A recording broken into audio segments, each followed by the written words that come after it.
Welcome to the reading of the Daily Record for Friday, October 30th. My name is Pam, and let's begin with today's death notices. Robert J. Ball, known as Bob, of 50, of Clinton, died Monday at his residence.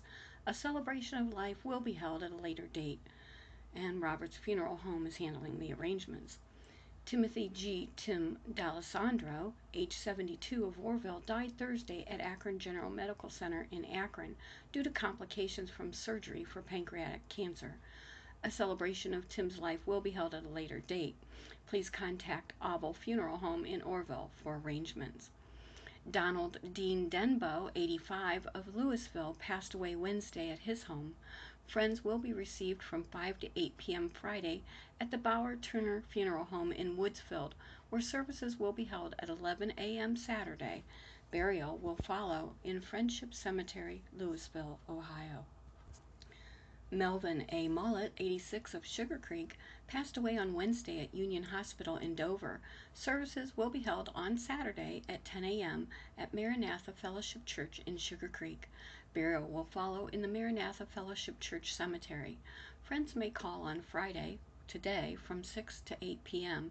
at Maranatha Fellowship Church. You may contact Smith Barnes Funeral Home in Sugar Creek for further details. Oscar W. Torrance, 68, of Big Prairie, died Wednesday at Sycamore Run Nursing Home in Millersburg. Per Oscar's wishes, there will be no memorial services. There will be memorial service at a later date. Norma Jean Troyer, or Jeannie, passed away on Sunday. McIntyre, Bradham, and Sleek Funeral Home in Worcester is assisting the family. James Jim Whitmer, 61, died peacefully at home surrounded by his family on Monday, October 26th, following a brief illness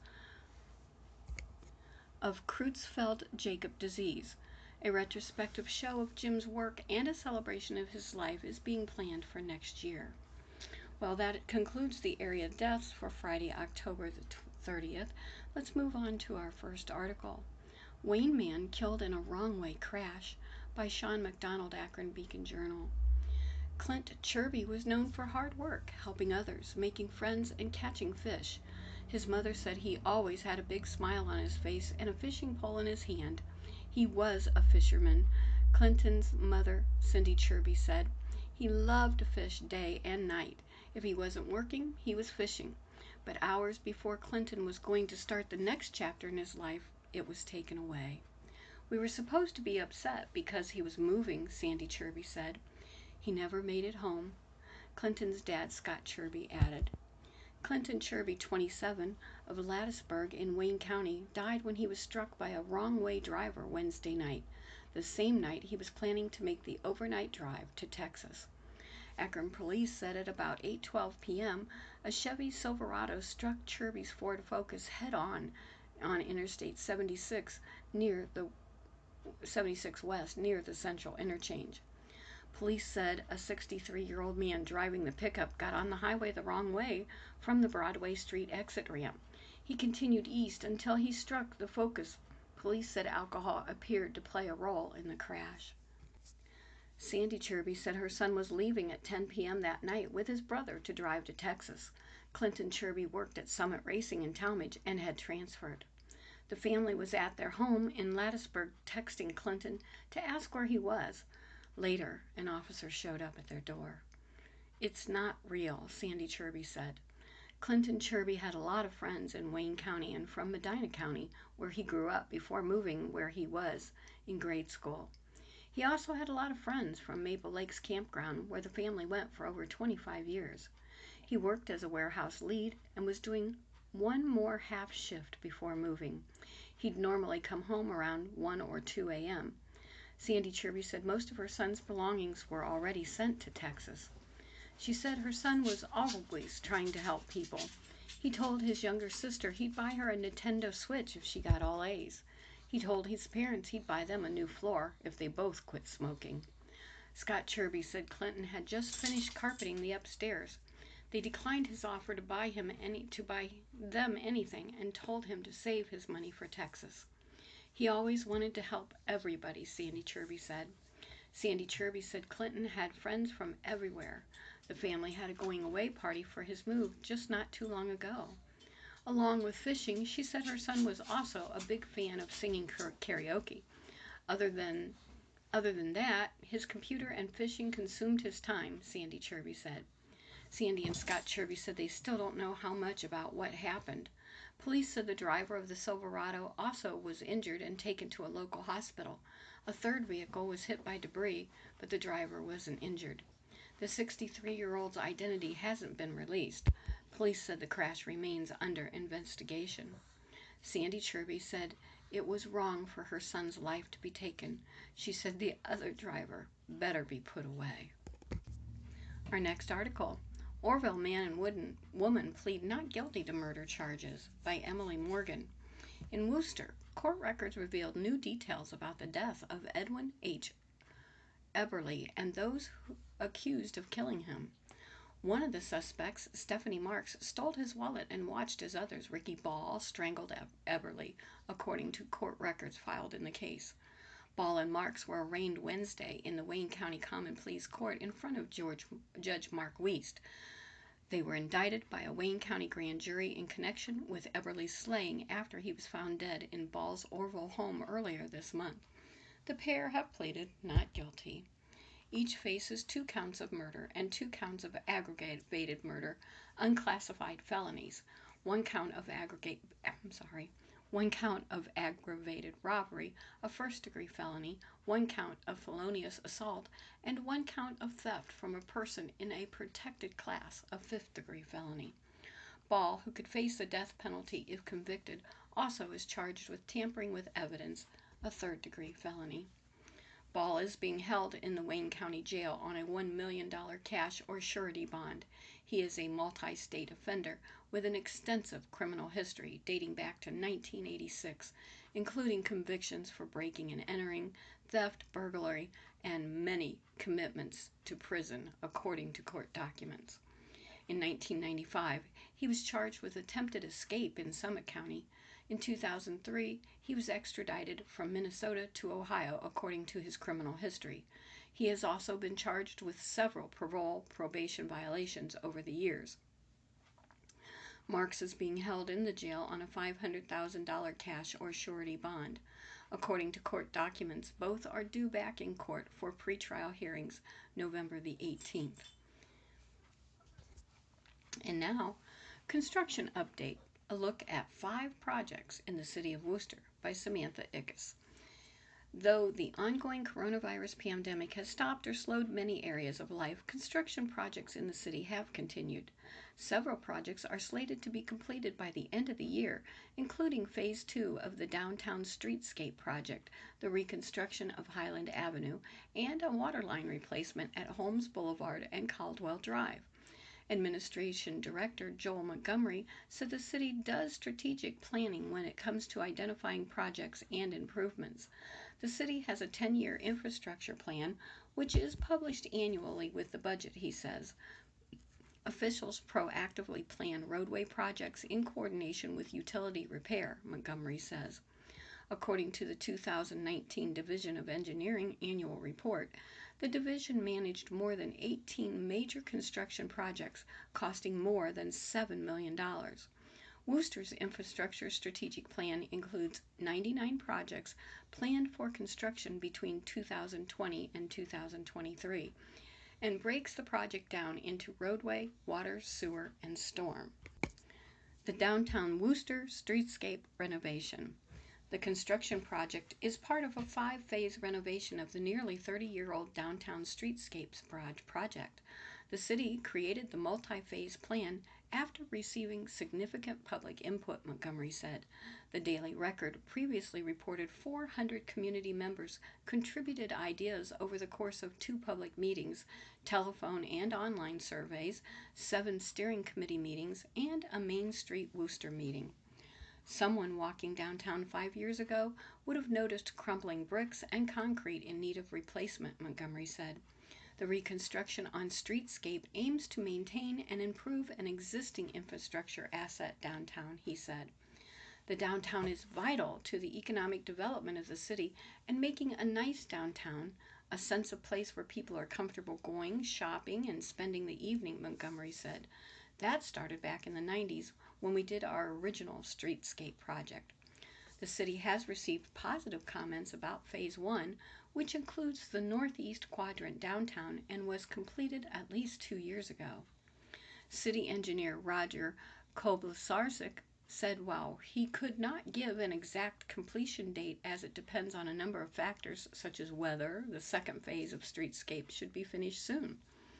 The second phase includes the southeast quadrant and costs an estimated $900,000.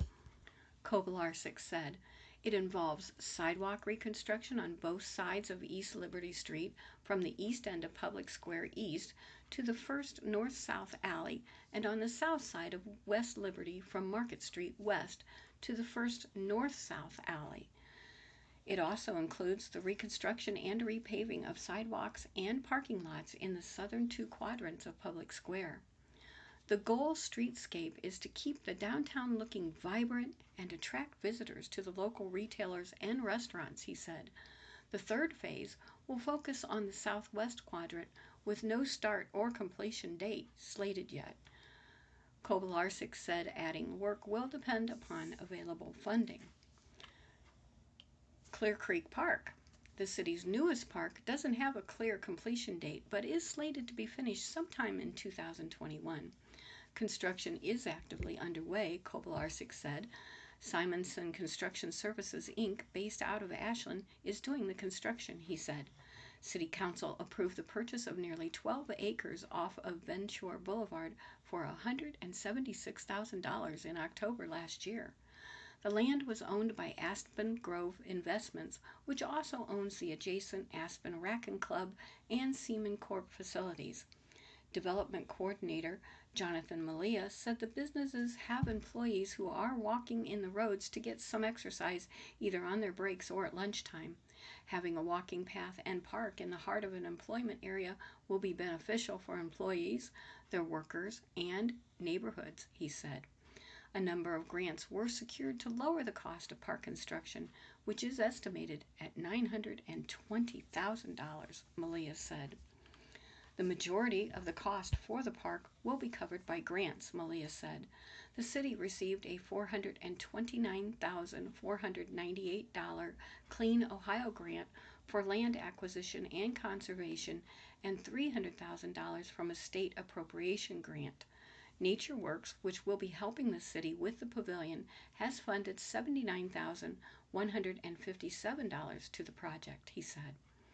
The neat thing about it is it's funding we wouldn't have been able to use elsewhere in the city that happened to fit well with this project, Malia said. It's a chance for us to recapture some of those tax dollars and bring them home to create something new that can benefit our residents, workers, and visitors. The park will feature a boardwalk and an overlook of the wetlands in the areas. It will also feature more traditional park features such as a paved walking path, a playground, pavilion, and modern restroom facilities. It's a really unique opportunity to establish a new amenity that will be unique in the fact that it brings nature and urban park amenities together, Malia said. Highland Avenue. West Highland Avenue between Oak Hill Road and Burbank Road has been closed since May for a reconstruction project. The project, which cost $1.1 million, is estimated to be completed by the end of November, Koblarczyk said. The city received a $417,390 grant from the Ohio Public Works Commission and $82,610 no-interest loan for the reconstruction of West Highland and Sunset Lane. All design engineering, construction administration, and inspection was performed by the city's engineering staff, Koblarczyk said. The roadway has been closed to through traffic, but available to residents and businesses in the area, as well as emergency vehicles, he said. The high-traffic area was in need of construction due to pavement failure and potholes, Montgomery said. The Meadows, a subdivision on Highland Avenue, created more traffic in the area, which increased the need for reconstruction. As the city grows and changes, we need to make improvements to streets that don't meet current standards for either safety or for the traffic volume that they support, Montgomery said. Water line replacement. A water line replacement at Holmes Boulevard and Caldwell Drive will be completed in December, according to Kobylarczyk. The water line is more than 50 years old and has a history of breaks, he said. Ashland-based contractors Dirt Dog Excavating will be doing the replacement, which will cost $343,000, Kobylarczyk said. The city will also replace the water line on Lincoln Street next year, Malia said. Construction should begin in the early spring and be completed by the end of the second quarter, he said. 62 homes are along the water line, which is 100 years old and also has a history of breaks, Malia said. A Community Development Block Grant, or a CDBG, has been secured to cover half the costs, he said. It will be replaced with a new 8-inch ductile iron water line, which is supposed to be more durable and less likely than the existing cast iron to break, Malia explained. Sludge tank.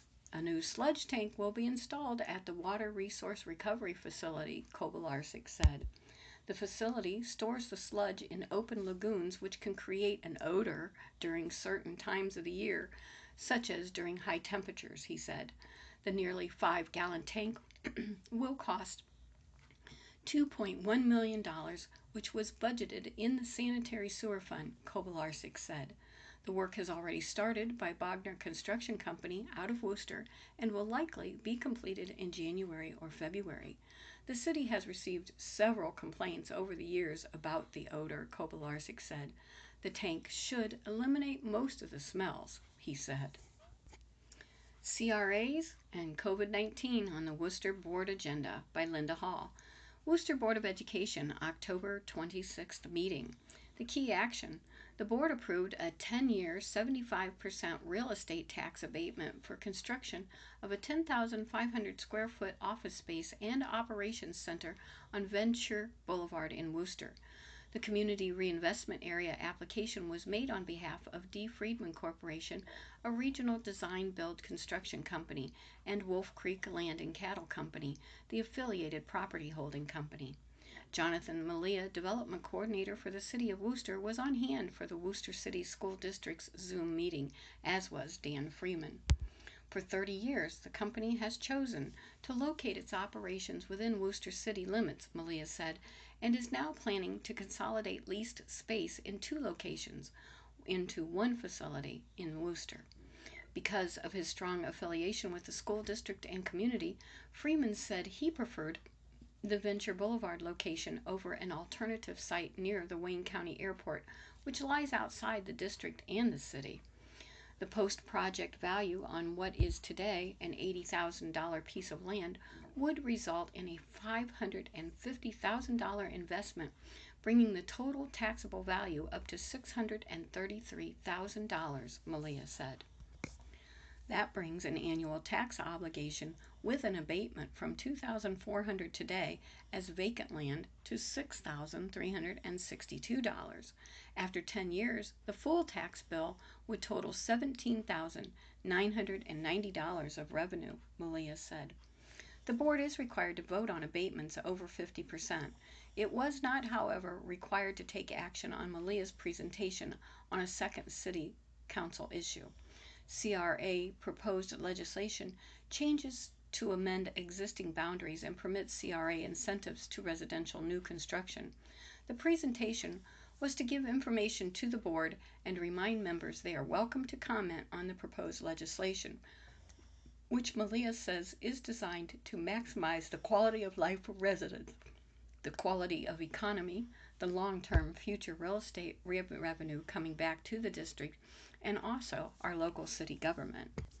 Superintendent Michael Tefts called the CRA amendments probably some of the most significant legislation changes since I've been superintendent 13 years ago. Malia's presentation encompassed proposed rehabilitation of older sections of the community with care taken, parcel by parcel, to target incentives to areas needing it.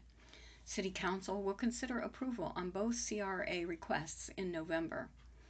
In other discussions, integrally tied to district business is the continued threat of COVID-19. A question submitted to the board asked what would constitute the need for a shutdown of schools.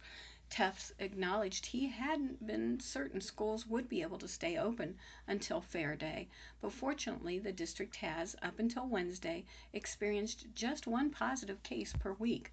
Wednesday was set to mark 2 cases in 1 week. Without specific protocol or a written policy for closing a building or the district as a whole, Tufts said, the district will rely on guidance from the Wayne County Health Department.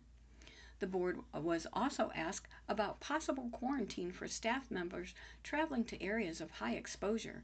Tufts said personnel will be surveyed about travel plans, but at this time he is more concerned about families and neighbors coming together for Halloween and Thanksgiving. Over the summer, he said, his main concern was dealing with the pandemic. Going into November, it is recognizing not just the threat of the disease, but of the accompanying mental health issues. Our clinical therapy numbers are too high. Suicidal ideations are too high, Tufts said, noting elementary school students are especially hard hit by remote learning without as many outlets such as band, football, and drama as older students have to mitigate isolation.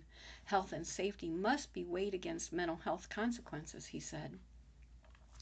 For your info, parent-teacher conference sign-ups begin on the district website Sunday evening.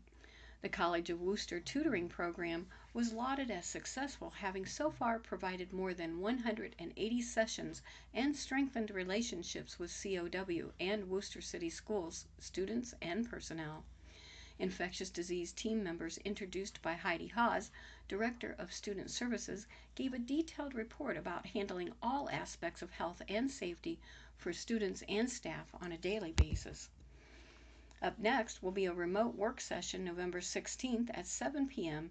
at the Central Office, 144 North Market Street in Wooster. Our regular session November 24th, large group instruction room at the Wooster High School, 515 Oldman Road. And now, Cards for a Cause benefits Wooster business community by Samantha Ickes. The Wooster Area Chamber of Commerce has kicked off its second fundraiser of Cards for a Cause just in time for the holidays. The Chamber held its first Card for a Cause fundraiser in May. The fundraiser is in partnership with Usborne Books and More. Barbara O'Loughlin from Usborne Books reached out to the Chamber in the spring after hearing the nonprofit had to cancel some of its fundraisers due to the coronavirus pandemic, says Samira Zimmerly, president of the Wooster Area Chamber of Commerce. The Wayne County Home and Garden Show, which was supposed to be at the end of April, was canceled due to social gathering restrictions and for the safety of the exhibitors and attendees, Zimmerly said. Wooster Fest was also canceled due to COVID-19. In the spring, we never imagined that our events would be canceled through the end of the year, she said. In the spring, the Chamber sold an estimated 150 boxes of cards, Zimmerly said. The Chamber also had several of the buyers reach out wanting more because they loved the cards they purchased, she said. The Chamber was looking for ways to try to fundraiser without asking the business community for sponsorships and donations, Zimmerly explained, which led them to try another Card for a Cause fundraiser. With the holidays approaching, we thought it was a fitting time, she said. The card boxes make great gifts, and the cards are cute to send to families and friends. Buyers can choose from 5 varieties, including holiday, birthday, thank you, or personalized message cards. Each box costs $30 and contains 30 cards, with the exception of the holiday box, which has 50 cards. Cards for a Cause purchasing will be available through November 10th. All purchases will be picked up only at the Wooster Area Chamber of Commerce at 377 West Liberty Street. Chamber staff will notify the customers when their purchase is available for pickup. Orders should be available by the end of November, according to the release. To order or find additional information, visit thewoosterchamber.com/cards for a cause. That's woosterchamber.com/cards for a cause. Did you know Opal Rogers is getting ready to celebrate her 90th birthday? In Creston, Opal Rogers will be 90 years old on November 9th. She has 3 daughters, Jerry Williams, Deb Derb Crumley, and Chris Hatton, 6 grandchildren, 2 are deceased, and 10 great-grandchildren.